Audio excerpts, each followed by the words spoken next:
Dear students, जैसा कि आप सभी जानते हैं कि राजनीतिक दलों की राजनीतिक व्यवस्था में महत्वपूर्ण भूमिका होती है और अपने पूर्व लेक्चर में मैंने आपको इसके बारे में बेसिक जानकारी दी थी कि राजनीतिक दल क्या होते हैं, उनका प्रमुख उद्देश्य क्या होता है, कितने प्रकार के होते हैं और राजनीतिक दलों के समान जो अन्य दल होते हैं उनको हम समूह क्यों कहते हैं या समूहों में राजनीतिक दलों में क्या अंतर होता है।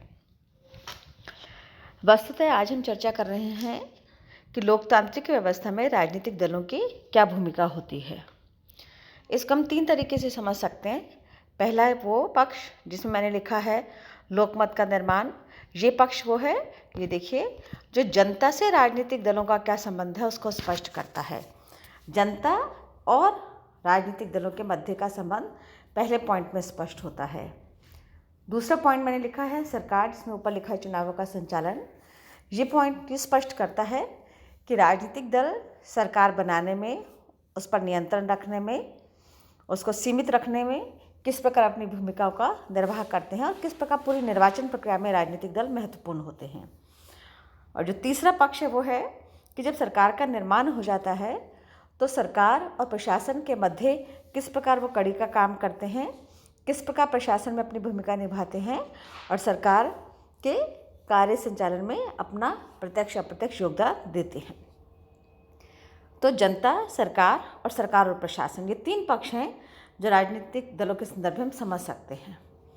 जहाँ तक लोकमत के निर्माण की बात है, मैंने अपने पूर्व लेक्चर में स्पष्ट किया था कि कोई भी दल जो होता है वो एक निश्चित विचारधारा के आधार पर अपने दल का निर्माण करता है।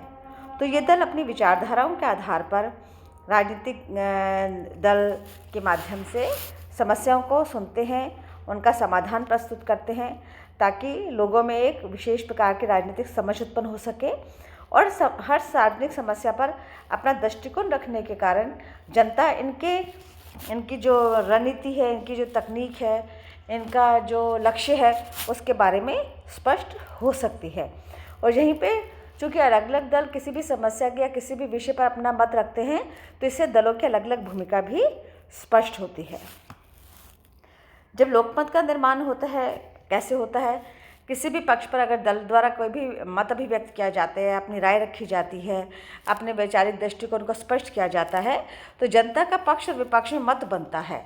तो जो भी इस तरीके का मत बनता है वो आगे चलकर राजनीतिक दलों के माध्यम से सरकारों को या प्रतिनिधियों को चुनने का माध्यम बनता है। न केवल सार्वजनिक मुद्दों पर बल्कि राष्ट्रीय और अंतर्राष्ट्रीय मुद्दों पर भी कई बार राजनीतिक दल अपना मत स्पष्ट करते हैं। वो सार्वजनिक विषयों पर आलोचना के माध्यम से कर सकते हैं, समर्थन के माध्यम से कर सकते हैं, वो किसी विशेष प्रस्ताव के ऊपर अपना मत प्रकट कर सकते हैं। तो जनता को जो सामान्य जानकारी या विशिष्ट जानकारी किसी अन्य और माध्यम से प्राप्त नहीं होती, वो जानकारी वो राजनीतिक दलों के माध्यम से प्राप्त कर सकता है। तो प्रत्यक्ष रूप से यहाँ राजनीतिक दल जनता के साथ जुड़े हुए हैं, जनता के मत का निर्माण करते हैं, जनता की चीज़ों के प्रति जो उत्सुकता होती है उसे स्पष्ट करते हैं। दूसरा पक्ष है चुनावों का संचालन। हम सभी इस मत से सहमत हैं कि कोई भी व्यवस्था, लोकतांत्रिक व्यवस्था हो अथवा संसदात्मक अध्यक्षात्मक व्यवस्था हो और अधिनायकवादी व्यवस्था, सरकार हर व्यवस्था के लिए आवश्यक है। तो जब सरकारों का जो मतदान का अधिकार था, प्रतिनिधियों को जो चुनने का अधिकार था वो सीमित था, तब इस प्रकार की आवश्यकता उत्पन्न नहीं होती थी। लेकिन जब से वयस्क मताधिकार के आधार पर चुनाव की प्रणाली बृहत्तर व्यवस्था के संदर्भ में विकसित हुई है, देखिए बृहत्तर मतदाता का आधार बन गया है एक वयस्क मताधिकार के कारण।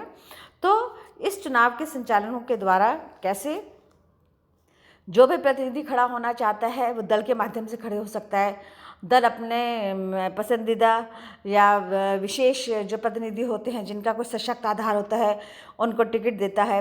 प्रतिनिधि उस टिकट के आधार पर मतदाताओं के पास मत मांगने जाता है तो उसके पीछे दल का आधार होता है। तो दल का प्रत्याशी जो होता है वो अपने दल की रीति नीतियों के साथ में जनता के बीच में जाता है। फलतः ऐसे चुने हुए प्रतिनिधि मिलकर जो किसी भी दल विशेष में बहुमत प्राप्त करते हैं वो सरकार का निर्माण करते हैं। अब सरकार का निर्माण करने के 2 चरण हैं। एक तो वो चुनाव और चुनाव की प्रक्रिया के दौरान राजनीतिक दलों की भूमिका, और दूसरा है सरकार का निर्माण होने के पश्चात। तो इसको हम 3 तरीके से देखते हैं। पहला तो ये कि वो किस प्रकार शासन सत्ता को मर्यादित करने का कार्य करता है, अर्थात जैसे ही कोई दल बहुमत प्राप्त करता है उसकी सरकार बनती है, तो जो अन्य दल होते हैं जिनकी सरकार नहीं होती है वो किसकी भूमिका निभाते हैं? विपक्षी दलों की। जो विजित दल होता है, जो सरकार बनाता है, वो तो सत्तारूढ़ दल हुआ, और जो उसके विरोधी या विपक्षी दल होते हैं वो उसकी रीति नीतियों की आलोचना करके, विरोध करके एक संगठित विपक्ष की भूमिका निभाते हैं। तो जो राजनीतिक दल संगठित विपक्ष की भूमिका निभाते हैं वो भी एक तरीके से शासन सत्ता को निरंकुश होने से बचाते हैं। दूसरा है कि प्रशासन के विविध विभागों में ये क्या करते हैं, जो सरकार की नीतियाँ होती हैं, जिस भी दलीय सरकार की नीतियाँ होती हैं वो प्रशासन के माध्यम से आम जनता तक पहुंचती हैं। तो दलीय अनुशासन के माध्यम से, चाहे संसदीय व्यवस्था हो चाहे अध्यक्षात्मक व्यवस्था हो, सरकार की नीतियों को प्रचार प्रसार करने में प्रशासनिक विभागों में उसका क्रियान्वयन किस प्रकार हो, उसमें समन्वय बिठाने का कार्य किसके द्वारा किया जाता है? राजनीतिक दलों के द्वारा किया जाता है। संसदीय व्यवस्था में तो जो मंत्रिपरिषद होती है व्यवस्थापिका के प्रति उत्तरदायी होती है, लेकिन अध्यक्षात्मक व्यवस्था में स्पष्ट रूप से व्यवस्थापिका और कार्यकाल में कार्य विभाजन है, लेकिन उस व्यवस्था में भी राजनीतिक दल इन व्यवस्थापिका और कार्यपालिका के मध्य समन्वय बनाने का कार्य करते हैं। संसदात्मक व्यवस्था में सरकार बहुमत दल प्राप्त के माध्यम से बनती है। बहुमत प्राप्त दल जो होता है वो अपने मंत्रिपरिषद का निर्माण करता है। तो ये जो अध्यक्षात्मक व्यवस्था में भी इसी प्रकार हम देखते हैं कि दल आधारित बहुमत प्राप्त जो दल होता है उसका जो नेता होता है, प्रत्याशी होता है, वही विजेता बनने के बाद में सरकार का निर्माण करता है। तो कहने का तात्पर्य ये कि सरकार का निर्माण करने के बाद सरकार के द्वारा लिए गए निर्णय और नीतियों का प्रचार प्रसार कर प्रशासन के बीच में समन्वय स्थापित करना, और सरकार द्वारा कभी भी किसी भी प्रकार के अपने अधिकारों का अतिक्रमण नहीं किया जाए, उसके लिए विपक्षी दल की भूमिका के रूप में उसको मर्यादित करना, उस पर नियंत्रण रखना, ये राजनीतिक दलों के महत्वपूर्ण कार्यों के अंतर्गत आता है। डाइसी ने और बहुत सारे विचारकों ने, ब्राइस ने राजनीतिक दलों के बारे में अपने मतों को स्पष्ट किया है। विशेष रूप से ब्राइस ने इसके बारे में स्पष्ट किया है। और एक और महत्वपूर्ण जो भूमिका होती है राजनीतिक दलों की, वो ये होती है कि वो जनता और शासन के बीच में कड़ी का काम करते हैं। जनता का जो मत होता है वो सरकार तक पहुंचाते हैं, और सरकार की नीतियों का जो पक्ष होता है उसको जनता तक पहुंचाने का कार्य करते हैं।